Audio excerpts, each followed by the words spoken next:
of your heart, you're good, right? 2 Corinthians 8, 3 and 6. For to their power I bear record, yea, and beyond their power they were willing of themselves. How could they do that beyond their power? Because they knew who their God was. God is not a little God. God is the God, only God. And they knew that God's always supplied my needs, His promises are in me. So out of my generosity, I can afford to give to others, right? Because He's taking care of me. It's not my money anyway, it's His money. He says, give it back. In another church I used to go to, he was angry because he gave him money. And together at the church, plan and purpose for this church, these people, right? Look, this did, but first gave their own selves to the Lord. That's the key thing right there. Once we give our God, because God told me, I heard it just as plain as we're talking here. Give me your all. He didn't say nothing else. That was it. Give me your all, and broke me down. I mean, I couldn't even lift my head. It convicted me so bad. I knew that if I didn't give Him everything, I'm nothing. He wants everything. You've been bought with a price. You are not your own, right? You had your own for all these years. What did you do with it? You wasted it. You turned it into nothing. You caused heartache and trouble, and look at what your condition is. Give me your all, and God said, I can do great things with your all. And He'll do it. That's a promise, right? And unto us by the will of God, insomuch that we desired, Titus, that as He had begun, so He would also finish in you the same grace also. We all have the same grace, right? And it's God's riches at Christ's expense. He's done all the work. He's done everything that's needed, right? All we have to do is accept it. True? But like I was telling somebody, the only thing that's keeping you from heaven is you.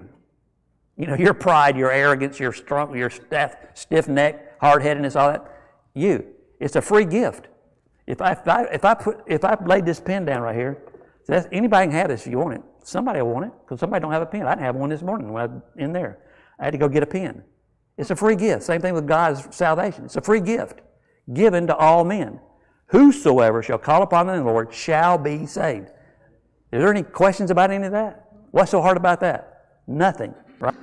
The specific object of collection is not certain. It's possible it was directed toward the relief of believers in Jerusalem and or Judea. It is also possible Paul for believers to take up because this church was so willing to give money, he was giving to other churches. And then same thing, and that's how it works. And then those churches, when this one was happening, they would give gifts back over there. Back then they didn't have Zelle or Walmart money. We're doing either way. Responsibility. They didn't get up, but their abundance out of their pocket. That just changed the whole perspective right there, doesn't it?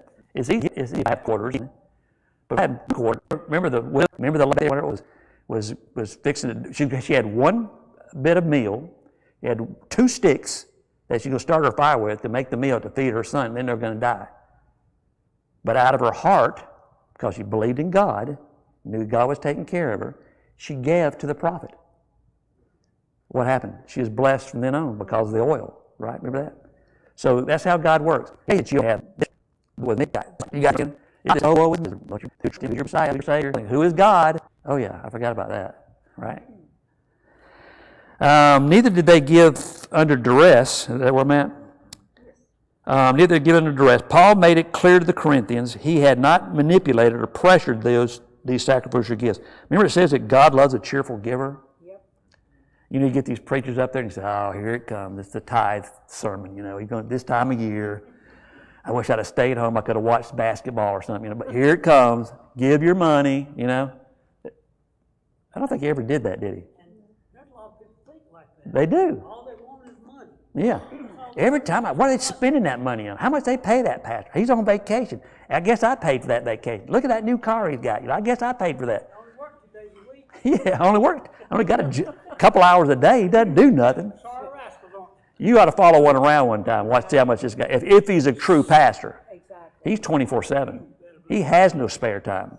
He might plan on going fishing or somewhere, and all of a sudden he gets that phone call. Brother, my sister's sick. Can you come to the hospital?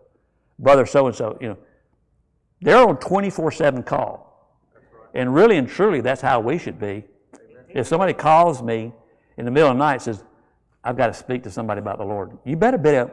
Well, you know, you come. I get up about 8 o'clock after breakfast. Call me about 10 o'clock. Call me at 10. I'll be there at 10. That's not how it works. If you're a true pastor you got a load on it. A pastor, a true, there's a big difference between preacher and pastor. Amen. And that's what we're praying for. Because y'all been filling out these things about what you expect or whatever it is. And some of them says, we want a great preacher.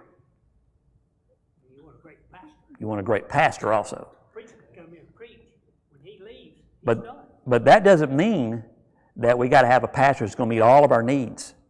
See, the deacons are supposed to be picking up the slack because he cannot be everywhere 24/7. He can't, look at Moses. He had 6 million people and he was trying to handle it all himself, right? You can't do it. 300 people. He cannot do it by himself. It takes all of us. So now I found out that we've got a group who does go and visit the sick. I don't know if they've been here all along, but this is the first I've heard of them. We now have a group that will do that rather than Brother Mike or Brother Aaron or whoever shows up and says, can you go with me or whatever, or can you go see Sister? Now there's a group. There needs to be more. The deacons, we had 2 deacons. We need 10. All that's in the works, okay? We want to get to become a functioning church groups rather than a functioning pastor and assistant pastor. It takes the whole group to take care of everything outside this church. You know what I mean?